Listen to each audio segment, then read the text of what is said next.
So this is one of the reasons why we wanted to have this conversation with you in terms of World Mental Health Day, and just simply helping people be more happy, because the opposite side of that is stress, anxiety, and depression. And That's right. most people, like you say, we try and do all the physical stuff, go and get medical checkups, but the scans and the traditional practitioners can't identify emotional blocks, energy blocks. Yeah. So Well, how does this work help us equip and empower ourselves, just like using law of attraction, law of connection, and um, your life's purpose, which had clearly defined tools, processes to help people to help themselves. right. how Well, how how does this fit in? well, that's the key. What can I give people to help themselves? I'm going to do a little mini training, and I'm going to give everybody a tool. So first, let's do a law of attraction training. Law of attraction is this energy around you. Well, the other thing I wanted to say, in my book, Law of Attraction, I wrote it very consciously. First, I wrote 144 pages. Did I ever tell you why it's 144 pages, Derek? So it fit inside a mail slot Yes. and wouldn't have to get charged more. Because remember, I self-published. That's why it's Yes. 144 pages. And in Malaysia, well, here's the places so I deliberately don't use the word God or spiritual or universe. And you've taken me, I've been everywhere. I've been, I've been to spiritual centers. I've been to Jewish synagogues. I've been to Mormon churches in Salt Lake City. I've been to Catholic churches. I've been to Chinese church. I've been everywhere, and everybody can find the message. Nobody resists it. Remember the Islamic University gig? Yep.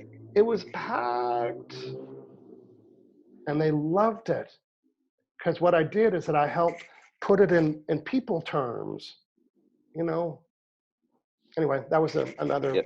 another success of the book, that it never offended anybody or said, oh, this doesn't work. Okay, let's talk about law of attraction. Law of attraction is eavesdropping on your personal space. And you know what's inside your personal space? Your vibes. Derek, we could stand beside somebody and pick up their negative vibes and say, ooh, that person's in a negative space. So right now we're all sending a vibe, and those vibes are caused by the thoughts that we're thinking. And law of attraction isn't very smart, but it's obedient. And it's eavesdropping on the vibe that you're sending, and it's matching it. So say, for example, let's talk about self-abuse. In the emotion code, the word self-abuse is defined of abusing oneself with words.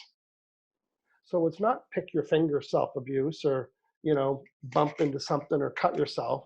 It could, but it's self-abuse about words. Blaming yourself, all the negative self-talk. So let's pretend we're law of attraction. We're eavesdropping on somebody. And they have a lot of self-abuse.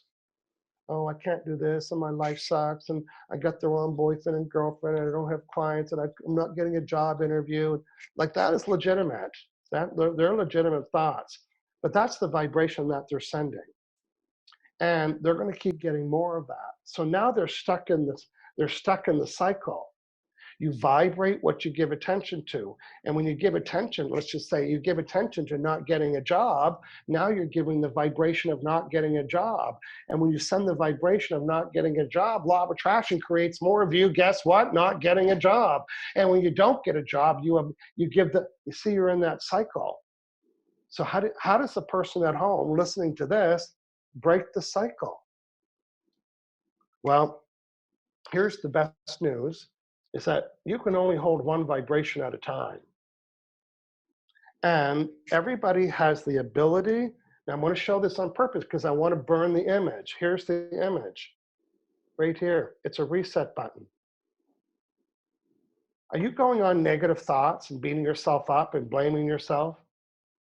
And now that one negative thought found another one, and now those two found another one. And before you know it, you're just all, spiraling out of control. Well, you can put the brakes on that. It's okay.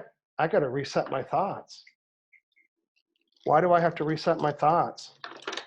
Because when I reset my thoughts, the vibes change. So how do I do that? Well, I got to stop giving attention to what I don't like. I got to stop giving attention to not getting the interview and getting nervous when I go and beating myself up. Well, how do you do that? Whenever you catch yourself giving attention to the negative part or stuff that you don't like what's happening, know that you're sending that vibe and know it's getting matched. That's not enough. Knowing that you're getting the negative things because you have the negative vibe. And now, here is the most important sentence for you. I want you to make it your password. So what do I want? Oh, I keep getting rejected at interviews and I show up and I'm always nervous. And you know what? You've planted that seed before you went to the interview. You gave the nervousness and the sweatiness and you're going to fumble and mumble and they're not going to like you and they're going to trick you. That story planted the seed. You decided in the car how it was going to happen. Okay, I want you to go back to that oh so famous sentence I just said. So what do I want? That question will help you reset what you're telling yourself. And when you reset what you're telling yourself, you don't even have to do anything. It's automatic. When you reset what you're telling yourself, your vibe gets reset.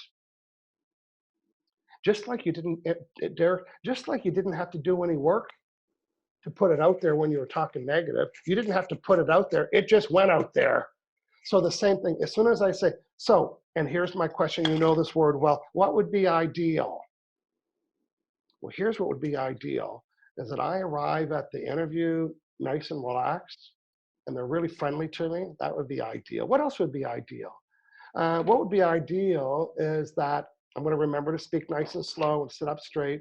What else would be ideal? Oh, that they ask me questions and that I remember to write them down. That would be ideal. What else would be ideal? So Derek, this what would be ideal game causes you to include the vibration of what would be ideal. And law of attraction doesn't know if it's happening or not happening. It's responding to what you're including. I'm going to summarize everything you heard me say so far. When you catch yourself going on a negative spiral about any subject, about that job interview, about getting this customer or client or getting this, whatever it is that's causing, because that negative thought will compound itself. And then you're depressed and feeling negative and worried. But you have the ability to reset your mood. So what do I want instead? And go on, play the ideally game. I say this to my women friends that go on dates and they come home and they complain about their date.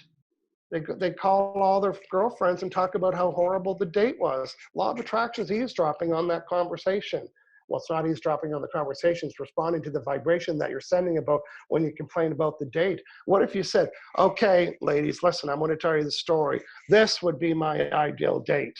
Wouldn't that be a call to make? And in the story, listen, everybody, in the story of your proclamation of your ideal date, causes you to send the vibration of your ideal date. And guess what? You set the energy in motion just to proclaim it.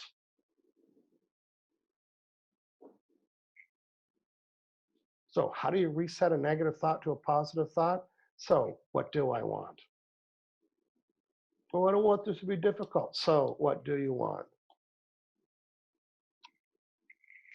That word reset causes this, a vibe reset. When you change the word, you change what you're thinking about. When you change what you're thinking about, it causes you to change the vibration. And you can only hold one vibration at a time. So now you're giving attention to what you would like by even playing the ideal game. And law of attraction is always eavesdropping on the vibration that you're sending. So you decide the way it should be. And you can lay in bed and play this game, or be at the airport, or be at a restaurant. This is the beauty of it. It's in here. You don't need to say it out loud. You don't need to write it right there. You just need to say, wow, I'm giving negative thoughts about, this client that I have to meet today. And say, well, and just in your own head, Well, what would I like instead? How would I like that to be? And try to stay there, because you can only have one vibration at a time. The longer that you stay in the vibration of the way you'd like that transaction to be, the more you're paving the way for it to manifest. And law of attraction doesn't need to be turned on. It's already on. Oh, I'm gonna use law of attraction. No, it's on right now. Right now, it's eavesdropping. And what is it finding in your vibration? Not you, Derek, our audience. What's the vibration that you're sending about money? What's the vibration you're sending about relationships, customers and clients, getting a job, finding a job? What's the vibration you're sending? I can tell you from here. If you're curious and you want to know what the vibration is that you're sending about getting that job, are you getting that job? The results that you're getting are matching the vibration that you're sending. I'll say it again. The results that you're getting are matching the vibration that you're sending. And the only way to get a different result is to send a different vibration, period.